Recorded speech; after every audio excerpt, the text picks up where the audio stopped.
नमस्ते मित्रों, आज हम आपको सुनाने जा रहे हैं एक ऐसी दिव्य कथा जो न केवल आपके पापों का नाश करेगी बल्कि जीवन के हर क्षेत्र में आपको विजय दिलाएगी।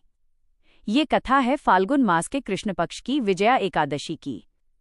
जब स्वयं मर्यादा पुरुषोत्तम भगवान श्री राम के सामने जीवन का सबसे बड़ा संकट खड़ा था और अगाध समुद्र ने उनका रास्ता रोक लिया था, तब इसी व्रत ने उन्हें जीत का मार्ग दिखाया था।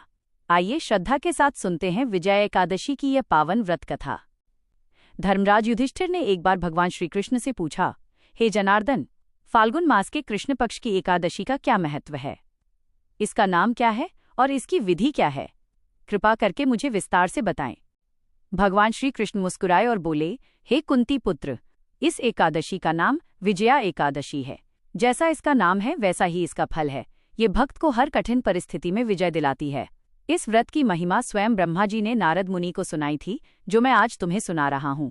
त्रेता युग में जब भगवान श्री राम माता सीता और लक्ष्मण जी के साथ वनवास पर थे, तब रावण ने छल से माता सीता का हरण कर लिया। भगवान राम वियोग में व्याकुल होकर उन्हें खोजने लगे। मार्ग में उन्हें जटायु मिले, जिन्होंने रावण का मार्ग बताया और प्राण त्याग दिए। आगे चलकर राम जी की मित्रता सुग्रीव से हुई और हनुमान जी ने लंका जाकर माता सीता का पता लगाया। लेकिन समस्या अभी समाप्त नहीं हुई थी। जब भगवान राम अपनी विशाल वानर सेना के साथ लंका पर आक्रमण करने पहुंचे तो सामने अगाध समुद्र खड़ा था। उस विशाल समुद्र को देखकर श्री राम ने लक्ष्मण जी से कहा, हे लक्ष्मण, यह सागर तो अत्यंत गहरा और दुर्गम है। इसे पार करना असंभव लग रहा है। इतनी बड़ी सेना लंका तक कैसे पहुंचेगी? कोई युक्ति तुम ही बताओ। लक्ष्मण जी ने हाथ जोड़कर कहा, प्रभो, आप स्वयं आदि पुरुष परमेश्वर हैं। यद्यपि आपसे कोई बात छिपी नहीं है, तथापि आप लोकलीला कर रही हैं। यहाँ पास ही महर्षि दालभ्य का आश्रम है। वे बहुत बड़े ज्ञानी और बुद्धिमान हैं। यदि आप उनके पास जाकर यह प्रश्न करें तो वे अवश्य ही कोई उपाय बताएंगे। श्री राम महर्षि दालभ्य के पास पहुंचे और उन्हें प्रणाम किया। जब महर्षि ने आने का कारण पूछा, तब रामचंद्र जी ने अपनी पूरी व्यथा सुनाई। महर्षि बोले, हे रघुकुल भूषण, आप फाल्गुन कृष्ण एकादशी, जिसका नाम विजया है, उसका व्रत कीजिए।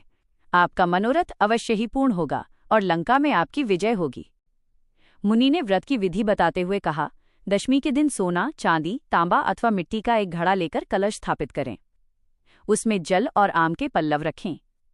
एकादशी के दिन स्नान आदि से शुद्ध होकर भगवान का पूजन करें। उस दिन भर उस कुंभ के सामने बैठकर भगवान का ध्यान करें और रात को जागरण करें। द्वादशी की सुबह कलश को नदी या सरोवर के तट पर ले जाकर उसका पूजन करें और उसे ब्राह्मण को दान कर दें। इस विधि से आपके सभी मनोरथ सिद्ध होंगे। महर्षि दालभ्य के वचनों को मानकर भगवान राम ने अपनी सेना सहित यह व्रत किया और अंततः लंका पर विजय प्राप्त की। श्री कृष्ण कहते हैं, हे राजन, जो भी मनुष्य इस विजया एकादशी का व्रत करता है, उसकी मनोकामनाएं सिद्ध होती हैं। इसके महात्म्य को पढ़ने और सुनने मात्र से मनुष्य के पाप नष्ट हो जाते हैं और उसे वाजपेयी यज्ञ का फल प्राप्त होता है। तो भक्तों, ये थी विजया एकादशी की महिमा और इसकी व्रत कथा। यदि आप भी अपने जीवन की बाधाओं को दूर करना चाहते हैं और सफलता पाना चाहते हैं तो इस एकादशी का व्रत पूरे विधि विधान से करें। उम्मीद है आपको ये कथा पसंद आई होगी। ऐसी ही और आध्यात्मिक और पौराणिक कथाओं के लिए हमारे चैनल को सब्सक्राइब करें और कमेंट बॉक्स में जय श्री राम लिखना न भूलें। मिलते हैं अगले वीडियो में, तब तक के लिए धन्यवाद।